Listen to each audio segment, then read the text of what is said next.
stunning. I didn't mean to hit on her. I was just being a natural man, you know? Like, I can't help it. Like, oh, what's offensive? And I wasn't saying anything like, you know, touching my crotch or anything like that, you know? I was probably just saying, oh, you look nice today or something like that, you know? Like, I can't help it if I got a little fervor in my voice for a woman, you know? They act like that's a sin out here these days, you know? Oh, you want to bust a nut on a lady? You're a fucking, you know, you're a deviant, you know? You're Charles Manson if you want to do that, you know? Charles Manson studied Scientologists. He still studies Scientologists. How crazy is that shit? He's a little pussy, dude. I'll beat that dude's ass.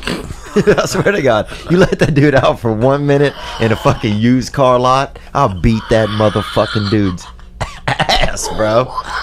Why do you hate Charles Manson so much? Because he's a pussy, dude. He made other people, he made hot chicks go out and kill people. I mean, it's kind of romantic and shit, but at the same time, he's a pussy. Let me tell you something. As a child, I read that book, and that book fucked me up. Did it really?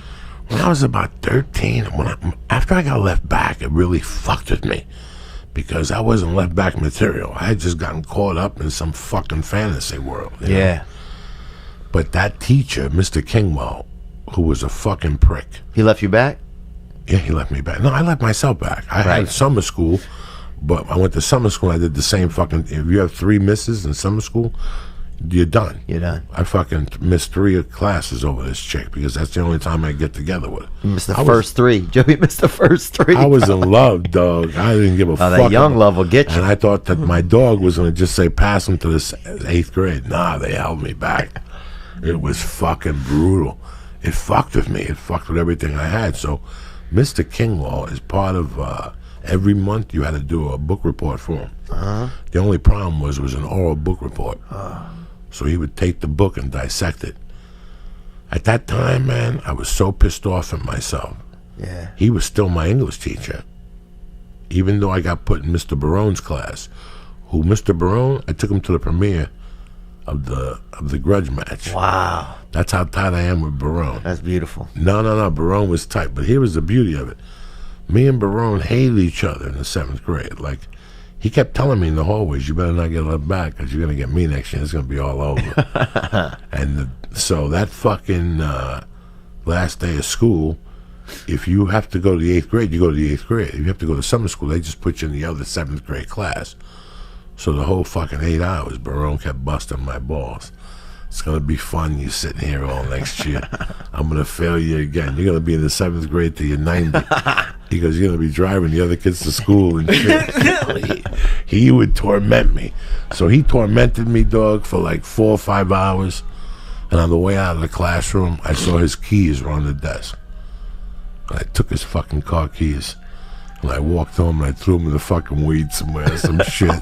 What a dick. And about an hour later, he pulls up my house with a cab. Where's my fucking keys? Wow. And we didn't talk again.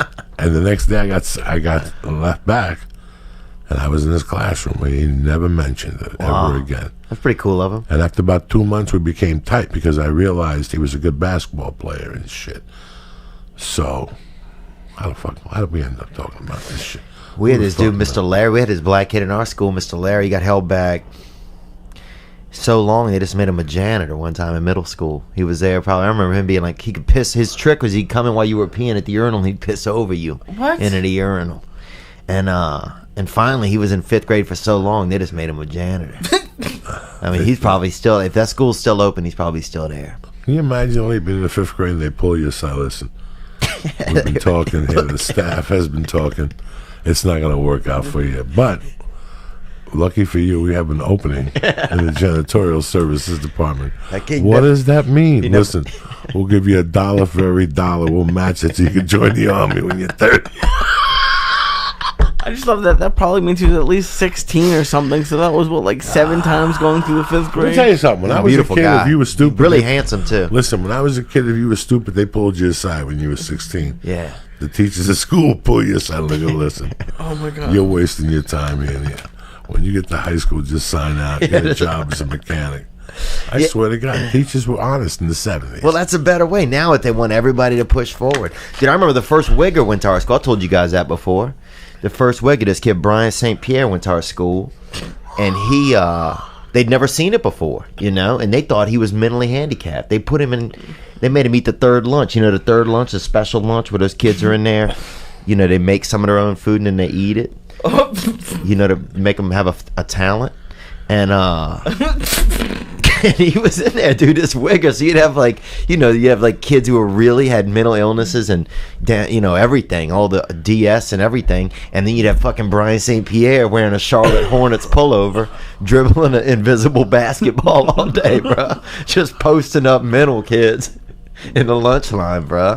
They'd never seen it. They thought he was mentally handicapped just because he wanted to, you know, play with the brothers. Just different times. They had him cook lunch every day still? Like, he didn't say anything? Once a week, they'd have them make some of their own recipes for lunch, you know? It was cool. I mean, we had a good group of handicapped kids at our school, I remember. I'm fucked up, dog. Those stars hit me hard tonight. That's what happens. You know why they hit me hard? Because I trained last week. I didn't eat stars last week. Lee sprayed out of his face, out of I the didn't gate, eat stars boy. last week at all. I sprayed it, but I'm still See, high you, as fuck. Still here, you bro. kept eating stars and shit. Fucking them brown. I had transmission You fluid. took I had that. everything. No, you didn't. You threw the chocolate Oh, away. Jesus. See what I'm This is saying? why I have to do everything on Periscope. Well, Thank you God for you didn't do Periscope. that. You Lee's didn't- fearless, man. I don't see how you do it, Lee. I really don't. There's really not a choice anymore. He does like a little bit. He goes like this in front of the camera. He goes, "I'm gonna eat some chocolate." He takes a bit like that. He chews, and then this 80 milligrams, whatever, he throws this away, and he tells people he ate it. And tonight he ate the whole thing, and it was coming through his fucking fingers. You should have seen him. He was gilling out, huh? You know, when you were telling your story, bro, the thing that I was thinking about the most was the 200 of those stories that I had that I wish I had the time. I wish I had the fucking time to. And I got 10 that roll around in my head sometimes, and one of them will pop up in the middle of the night before I'm about to fall asleep, and my whole body shatters, bro. Those are those type of stories, especially when it comes to drugs. Yeah. Especially when it comes to fucking drugs. And the next morning you wake up and you're like, that's fucked up. I gotta get my life together.